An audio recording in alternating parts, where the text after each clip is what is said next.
शम शनिचराय नमः के मंत्र के साथ आज हम इस खास कार्यक्रम अद्भुत शनिदेव के बारे में कुछ चर्चा करने जा रहे हैं। धार्मिक मान्यताओं के अनुसार शनि को कर्म फलदाता माना जाता है। शनिदेव सबको उनके कर्मों के हिसाब से फल देते हैं। शनिदेव को लेकर आमजन के मन में से सबसे पहला सवाल ये उठता है कि वो यही है कि शनिवार के दिन शनिदेव को तेल क्यों चढ़ाया जाता है। वही शनिदेव को न्यायाधिपति क्यों कहते हैं, या शनिदेव को लेकर आमतौर पर भय क्यों रहता है। इन सारे सवालों के जवाब के लिए हमारे साथ मुंबई से जुड़ रहे जाने माने पंडित जी, जिनका नाम है दीपक।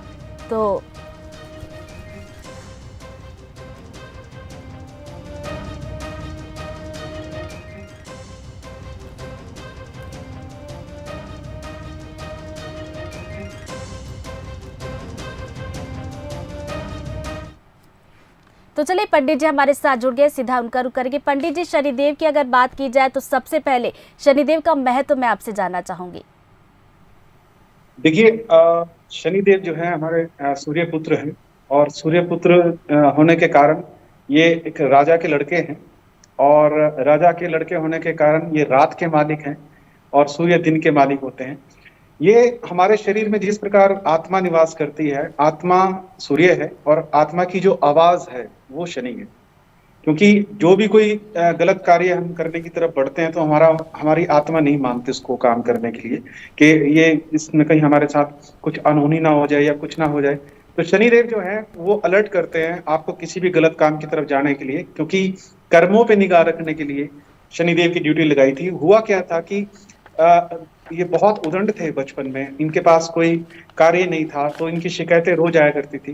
तो ये पिता ने जब इनको डांट दिया तो ये जंगल में जाके रहने लग गए। तो पिता ने सब लोगों को भेजा वहां कि इनको लेके आओ, तो लेकिन किसी के हाथ नहीं है। फिर हनुमान जी को भेजा, तो हनुमान जी गए। तो हनुमान जी ने कहा कि जी मेरे गुरु का आदेश है, सूर्यदेव का आदेश है, तो मुझे आपको लेके जाना ही है। तो वो उन्होंने कहा कि उसके लिए तुम्हें मुझसे युद्ध करना पड़ेगा। तो जब युद्ध चल रहा था तो ब्रह्मास्त्र शनि ने हनुमान जी के ऊपर छोड़ दिया, लेकिन शिव ने अपने त्रिशूल में उस ब्रह्मास्त्र को पकड़ लिया और शनि के ऊपर वार कर दिया। लेकिन सूर्य बीच में आ गए और उन्होंने शिव से प्रार्थना की कि भाई आप इन्हें बख्श दीजिए, इनके पास कोई काम नहीं है। वो त्रिशूल शिव के पांव में लगा था, जिसके वजह से इनको शनै शनै शनै शनै धीरे धीरे चलता है। 19 साल की महादशा होती है।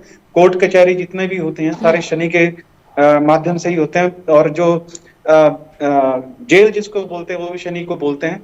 और इसलिए शनि से उदास होने की जरूरत नहीं है। शनि इतना डराने वाला प्लेनेट नहीं है जिससे लोग डरते हैं।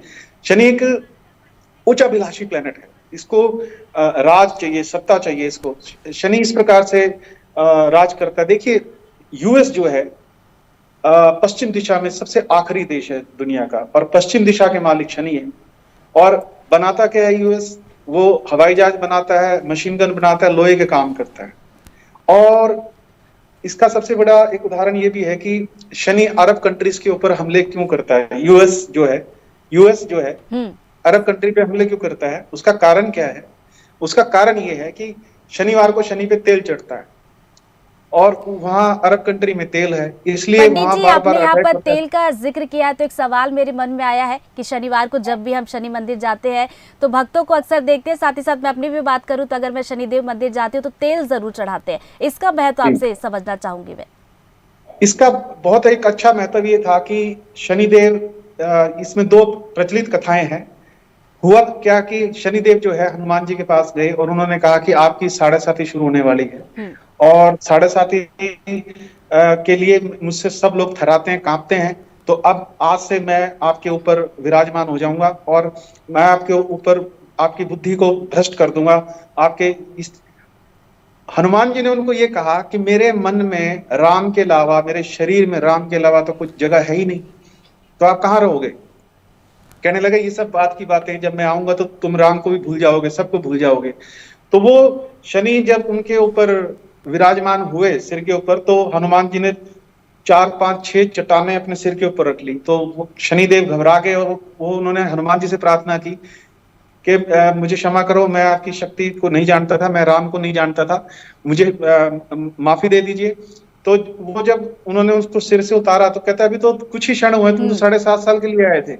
अच्छा। तो तो जब 7.5 साल के लिए आए थे तो तुम तो 7 पल भी नहीं मेरे सिर के ऊपर बैठ पाए। तो उन्होंने कहा कोई उपचार बताओ। फिर हनुमान जी ने उनको तेल दिया था सिर में लगाने के लिए। तो हम शनि के ऊपर तब से तेल चढ़ता आ रहा है कि शनि को सुकून मिले, शनि को आराम मिले। और वैसे भी अयोध्या के अंदर जब शनि कैद थे तो हनुमान जी जी। ने जब उनको छुड़ाया तब भी उनको तेल से नहला दिया था पूरा, जिससे कि क्योंकि रावण ने उनको अपने पास कैद में रखा हुआ था शनि को, क्योंकि वो बहुत बड़े विद्वान हुआ करते थे। जी बोलिए। जैसा कि आपने बताया पंडित जी, तेल को लेकर आपने बड़े अच्छे से समझाया कि सुकून के लिए उनको चढ़ाया जाता है, शांति के लिए हम उन्हें तेल चढ़ाते हैं। और देखिए पंडित जी, अगर शनिदेव की अगर हम बात करें, राहु केतु की बात करें, ये ऐसे ग्रह होते हैं जिनको लेकर हम थोड़ा सा हमारे मन में भय जरूर आता है। तो आखिर ऐसा क्यों होता है कि हम थोड़े से डर जाते हैं, और अगर डर भी जाते हैं तो उस भय को हम कैसे दूर करें? जी आपने बहुत अच्छा सवाल पूछा है ये।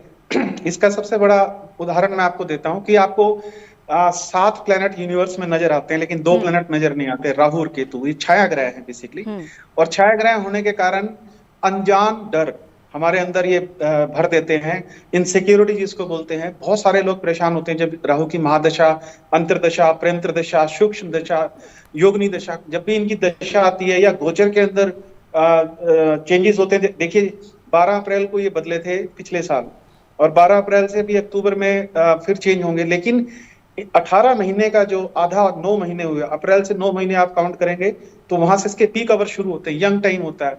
4.5 महीने का यंग टाइम होता है राहु का और केतु का, जिसकी वजह से जिस जिस घरों में जहां जहां बैठे होंगे उन्हीं घरों का थोड़ा सा नुकसान करने की कोशिश करते हैं। लेकिन हर आदमी के लिए नुकसान नहीं होता, किसी के लिए फायदेमंद भी होता है। किसी के सोर्स ऑफ इनकम के घर में आ जाता है, किसी के शरीर के घर में आता है, किसी के धन स्थान पे आ जाता है, किसी के शत्रु के घर में आ जाता है, किसी के कोर्ट केस के घर में आ जाता है। तो ये करेक्शन करते हैं, लेकिन करेक्शन करने में जब जीवन बदलता है तो एक बहुत बड़ी करवट लेनी पड़ती है जीवन को बदलने के लिए। और जब जीवन बदलता है तो हम डर जाते हैं उस समय कि यार ये क्या हो रहा है हमारे साथ।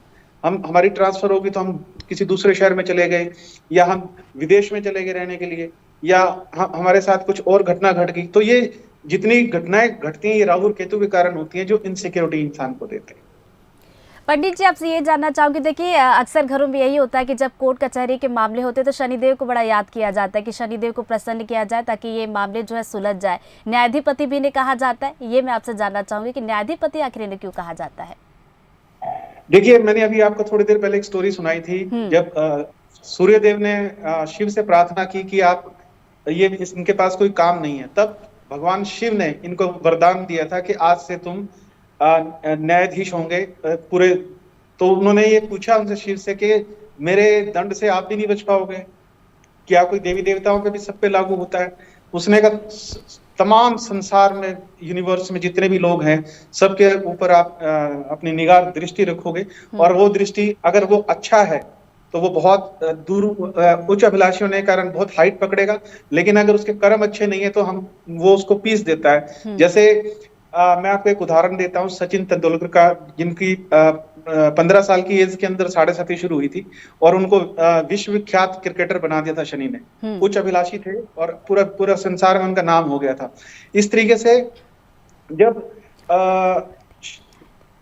2.5 साल एक राशि में रहना, 1.5 साल पीछे पिछली राशि को देखते हैं, एक जिसमें बैठे हैं उसमें देखते हैं, एक आगे की राशि को देखते हैं। 2.5 7.5 साल, 7.5 इसी को बोलते हैं। इसलिए तो न्यायाधीश इसलिए हैं ये कि इनसे हर जितने भी आप कोर्ट कचहरी के अंदर आप देखिए वहां पे जो जज का कपड़ा है और वकील का कपड़ा है वो व्हाइट और ब्लैक होता है, और वहां तारीख पे तारीख लगती है। बिल्कुल, तारीख पे तारीख लगती है। यहाँ पर पंडित जी आपसे ये भी जानना चाहूंगी, 7.5 का अभी थोड़ी देर पहले आप जिक्र कर रहे थे। 7.5 की जब भी बात आती है तो हम बड़े घबरा जाते हैं, डर जाते हैं। 7.5 को अगर हम सरल शब्दों में समझे तो ये होती क्या है, और इससे कैसे हम बचे, और क्या हमें करना चाहिए और क्या हमें नहीं करना चाहिए?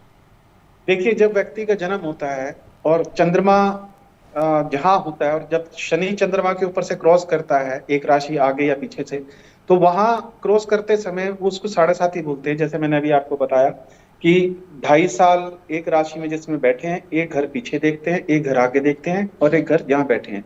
तो 2.5 और 2.5 7.5 साल को 7.5 बोलते हैं।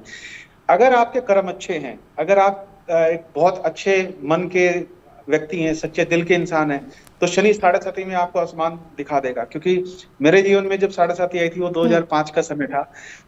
तो मैं अच्छा। अभिषेक बच्चन की शादी करा के आया, संजय दत्त को टाटा से निकाला, तो सलमान की भी काफी वो चीजें चल रही थी, तो मुझे बॉलीवुड ने उठा लिया साढ़े साथी के अंदर। और जितना भी पराक्रम सहयोग संसार से मिला, चीफ मिनिस्टर्स के साथ मुलाकातें होनी शुरू हो गई, सरकार के साथ अच्छे रिलेशन बन गए, गाड़ियां आ गई, बड़े मकान बन गए, बहुत कुछ साढ़े साथी ने मुझे दिया। लेकिन मैंने उन लोगों को भी देखा है जो साढ़े साथी के अंदर आसमान पे थे और वो जमीन पे आ गए, उनके उनके हालात भी बहुत बुरे हुए उनके साथ। उनके फैक्ट्रियों में आग लगी, किसी के इनकम टैक्स का छापा पड़ा, किसी के कुछ हुआ, किसी के कुछ हुआ। तो वो चीजें मतलब अगर प्रत्यक्ष आप देखना चाहते हैं तो आप, बहुत सारे लोगों का उदाहरण आपके सामने है कि राहु का बेसिकली नंबर 3 होता है, लेकिन शनि से संबंध इसलिए है राहु का कि शनि का सेनापति है राहु और मंगल का सेनापति केतु है। इसलिए जो है तो शनि, अब देखिए मैं आपको एक एग्जांपल देता हूं कि हमारे देश का पश्चिमी केंद्र बॉम्बे है जो सबसे अमीर कंट्री है, और 26 नंबर 2 और 6 8 नंबर शनि का होता है। 26 जुलाई को पानी में डूब गया था बॉम्बे, 26 नवंबर का बॉम्बे पे अटैक हुआ है ना, 26 जनवरी को थोड़ा सा दूर गुजरात में भुज में भूकंप आया, 2 और 6 8 पश्चिम में ही सब कुछ हुआ। अब यहां से थोड़ा सा पश्चिम में और चले जाएं तो वहां आता है दुबई।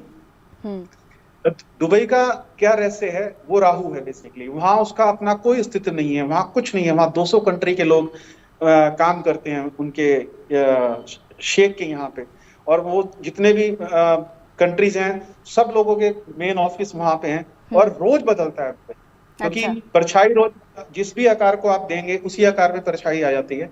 तो ये जो परछाई है इसको हम राहु बोलते हैं, लेकिन राहु सरस्वती भी है, राहु ज्ञान भी है, आंतरिक ज्ञान भी है राहु, और आपकी बोलने की भाषा का जो स्वामी है वो भी राहु है। आपके आंतरिक जो शब्द निकलते हैं उनका इंचार्ज भी राहु है। ज्योतिष का मालिक भी राहु है, और राजनीति का मालिक भी राहु है, षड्यंत्र का मालिक भी राहु है, साजिश का मालिक भी राहु है। बड़े सरल शब्दों में आपने बताया कि साढ़े साती होती क्या, इसके संकेत अगर हम समझना चाहें, हमें पता कैसे चले कि साढ़े साती लगी है या फिर नहीं, और साथ ही साथ इसे दूर करने के लिए हमें किस तरीके से पूजा करनी चाहिए ताकि शनिदेव प्रसन्न हो जाए? देखिए, शनिदेव को मनाने का मतलब है, जिस भी कोई मजबूर व्यक्ति है, गरीब आदमी है, और आपके यहाँ जो काम करने वाले लोग हैं, यदि आप उनकी देखभाल अच्छे से करें तो शनि खुश होते हैं, क्योंकि शनि को लेबर भी माना जाता है। तो जितना भी आप तेल चढ़ा लें या जो मर्जी कर लें, लेकिन जब तक आप लोगों की हेल्प नहीं करेंगे ना, जब तक आप लोगों के साथ सहयोग नहीं करेंगे ना, जब तक आप इसका शनि का स्तोत्रम पढ़िए, इसके शनि का मंत्र पढ़िए, तो लेकिन आपका जो सबसे बड़ा कार्य है शनि का, वो है लोगों की मदद करना, निस्वार्थ भाव से मदद करना। अगर आप लोगों की निस्वार्थ भाव से मदद करते हैं तो शनि आपको पीछे से सपोर्ट करेगा, क्योंकि उसको ऐसे आदमी चाहिए जो लोगों की सेवा कर सकें, क्योंकि सेवा का दूसरा नाम भी शनि है। बिल्कुल, तो सेवा का दूसरा नाम शनि है, और बिल्कुल अच्छे शब्दों में आपने हमें ये भी बताया कि निस्वार्थ भाव से आप दूसरों की सेवा करते हैं, मदद करते हैं, तो शनिदेव आपसे प्रसन्न जरूर रहते हैं। बहुत बहुत शुक्रिया पंडित जी हमारे साथ जुड़ने के लिए और शनिदेव के महत्व के बारे में हमें बड़े ही अच्छे से बताने के लिए। तो चलिए यहाँ पर रुक रहे एक छोटे से ब्रेक के लिए, फौरन लौटेंगे।